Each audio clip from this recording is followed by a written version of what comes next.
upon a very close scrutiny of the alleged references to Muhammad in the Bible as a prophet, they absolutely have no relation to the prophet of Muhammad, nor prophesy his coming. Muhammad is not mentioned in the Old Testament. Muhammad is not mentioned anywhere from Genesis to Revelation. Muhammad is God's true messenger. That's a joke.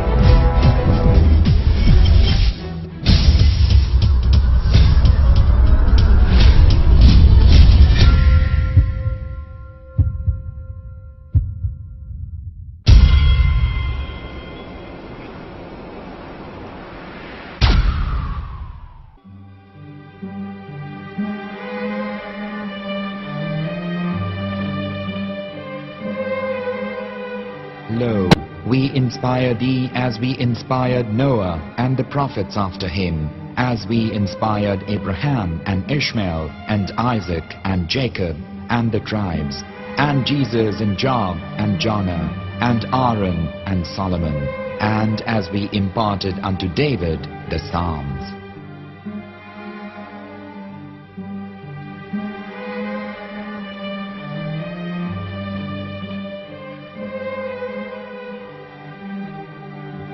The verse we've just heard is from chapter 4 of the Quran. In the verse, God is affirming to humanity that Muhammad is indeed the recipient of a divine guidance, just as Noah, Abraham, and the rest of the prophets. However, some Christians and Jews today don't believe that Muhammad was a prophet and the covenant that God made with Abraham. And since the Quran is not their book of authority, in this video I'm going to show you that the book you're holding in your hands contains the name off the seal of prophethood, the Prophet Muhammad.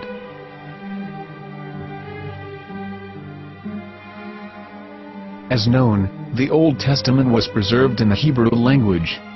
In the 5th chapter of the Shir HaShirim, which is one of the 5 Megillat or sacred scrolls that are part of the Hebrew Bible, or for short the Song of Solomon, as Christians know it today. That chapter is discussing someone. Jews will say it is discussing Solomon, while Christians will say it is discussing Jesus. Considering this is the Songs of Solomon, it would seem logical that it is discussing Solomon. The verses, describing this mystery man, have the narrator's speech conjugated in the feminine, meaning it is a woman who is describing this man. So it is possible that it is one of Solomon's wives discussing her husband Solomon. However, Christians assert that Jesus is being discussed, and that the chapter is describing a man who was not yet alive at that point. A prophecy.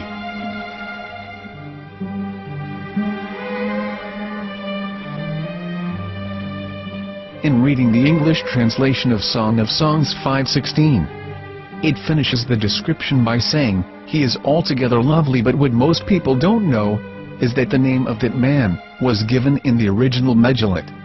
Here is verse 16, and how it is written in ancient Hebrew, before introducing the vowels, in the 8th century. From the Hebrew Bible, on scripturetext.com. Here is the word in question.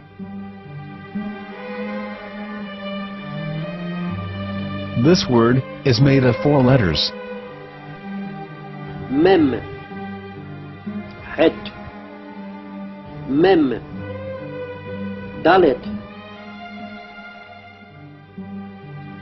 Now when reading the word as it is written in its original form, with no vowels, it can be read as Muhammad, which is the name of the Muslim prophet, or as Mamad with no A after the H.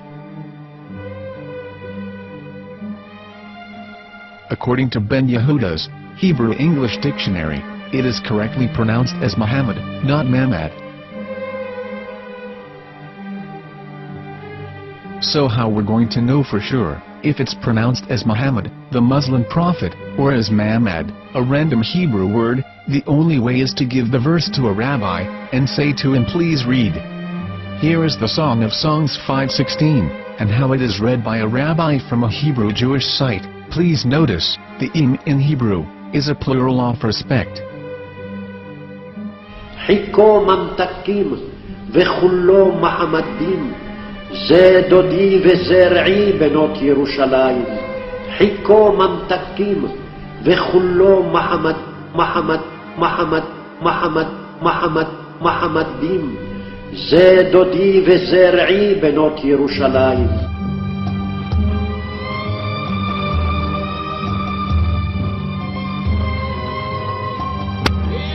Coming out from the darkness, there are the one that serves but God, and Muhammad is his messenger.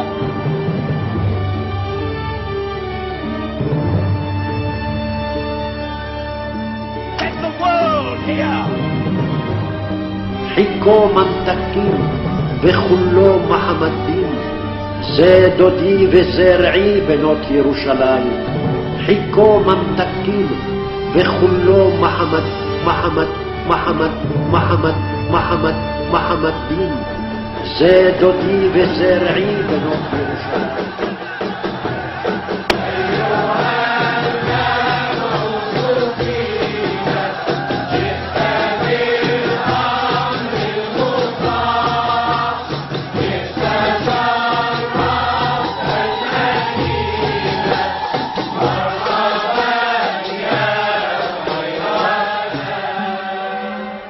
Here is the famous SDL translation tool, which includes a professional human translation as well as an online translation. We're going to copy our Hebrew word of the Song of Songs directly from the Jewish site. It's the same site where you can hear the rabbi reading the verse in Hebrew. All links are in the description, so we're going to copy the word and paste it and ask, please translate. Are they going to translate the meaning of the name of that person, as the Bible translators did? Which is the praised and the lovely one, or are they going to keep the name as it is? Well, see it yourself. Here is the World Lingo Translator. The result is the same.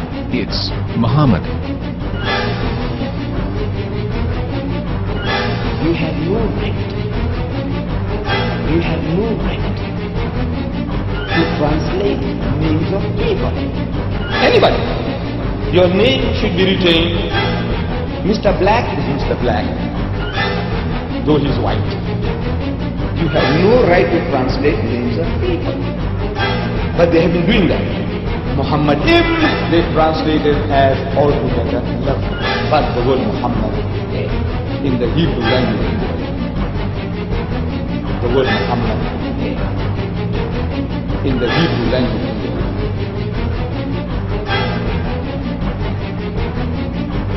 I will tell you a story from my own personal experience. Years ago, I used to spend every Sunday afternoon in a place called Speaker's Corner. And in my years down there, I got to know a Jewish rabbi. He was a very nice man. He used to listen to me, and he was always very polite and talked about Islam in a very nice way. And one day during one of our conversations after some years, I thought that it was about time I should invite him to Islam. So I said to him, you know, my friend, we have been talking now for many years, and even you have admitted to me that Muhammad is a prophet. So why then do you not embrace Islam? He said to me, we Jews, we never change our religion. I said, but half of the rabbis of Medina became Muslim. He said, that is true, but still, we Jews never change our religion. I thought, what can I say to him? He looked at me and said, listen to me, my friend. God sent to us a prophet Moses, and we didn't even listen to him. Do you think we're going to listen to another prophet after him? From another tribe? From another people? When he said that, I had nothing left to say. He knew that Muhammad was a prophet. In fact, another rabbi also came up to me and he said to me, we know Muhammad is a prophet, and he quoted to me a passage from the Bible.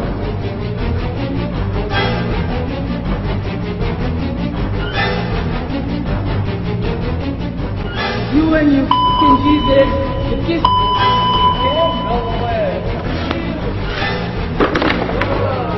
I break your camera, don't take picture.